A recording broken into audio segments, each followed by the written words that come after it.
सत्संग की महिमा। एक बार देवर्षि नारद भगवान विष्णु के पास गए और प्रणाम करते हुए बोले, भगवान, मुझे सत्संग की महिमा सुनाइए।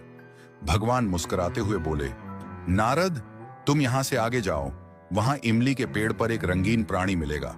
वह सत्संग की महिमा जानता है, वही तुम्हें समझाएगा। नारद जी खुशी खुशी इमली के पेड़ के पास गए और गिरगिट से बातें करने लगे। उन्होंने गिरगिट से सत्संग की महिमा के बारे में पूछा। सवाल सुनते ही वह गिरगिट पेड़ से नीचे गिर पड़ा और छटपटाते हुए प्राण छोड़ बैठा। नारद जी आश्चर्यचकित होकर लौट आए और भगवान को सारा वृत्तांत सुनाया। भगवान मुस्कुराते हुए बोले, इस बार तुम नगर के उस धनवान के घर जाओ और वहां जो तोता पिंजरे में दिखेगा, उसी से सत्संग की महिमा पूछ लेना। नारद जी क्षण भर में वहां पहुंच गए। उन्होंने तोते से सत्संग का महत्व पूछा। थोड़ी देर बाद ही तोते की आंखें बंद हो गईं और उसके भी प्राण पखेरु उड़ गए।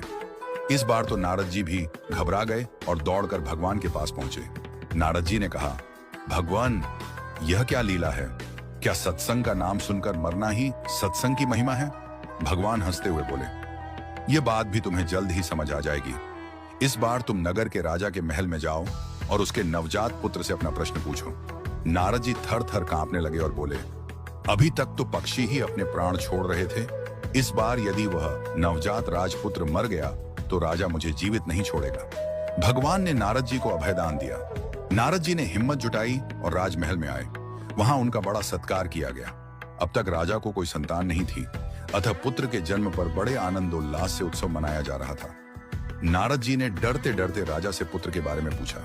उन्हें राजपुत्र के पास ले जाया गया। पसीने से तरबतर, मन ही मन श्री हरि का नाम लेते हुए नारद जी ने राजपुत्र से सत्संग की महिमा का प्रश्न किया।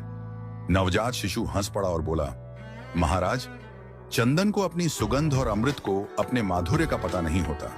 ऐसे ही आप अपनी महिमा नहीं जानते, इसलिए मुझसे पूछ रहे हैं। वास्तव में आपके क्षण भर के संग से ही मैं गिरगिट की योनि से मुक्त हो गया।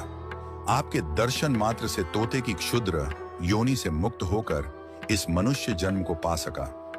आपके साथ थोड़े से समय के सत्संग से मेरी कितनी ही योनियां कट गईं और मैं सीधे मानव तन में ही नहीं पहुंचा, अपितु राजपुत्र भी बना। यह सत्संग का ही अद्भुत प्रभाव है।